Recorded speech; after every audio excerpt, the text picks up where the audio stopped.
I think that when I grew up, I was always embarrassing my parents, and they had this whole concept of shame. But I do remember the first time I went in a pub. I was so tall when I was 14. I went to some club or dance or something. At 14?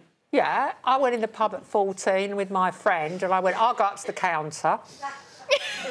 Or the bar as we know it, and I went out and ordered 2 ciders or something. I got the drinks. I went back to my friend. I went, oh, first time in a pub. I looked up and there was my Uncle Ray, who's a policeman. Down the other end of the bar. I just popped down and rushed out. It's funny we use that word shame now in a kind of different way, don't we? Shaming people. But I mean, when you're talking about that, Janet, a lot of families felt a real sense of shame. They didn't want to embarrass the neighbours. Yeah. They thought that anything they did would attract comment. Yeah. I mean, did you?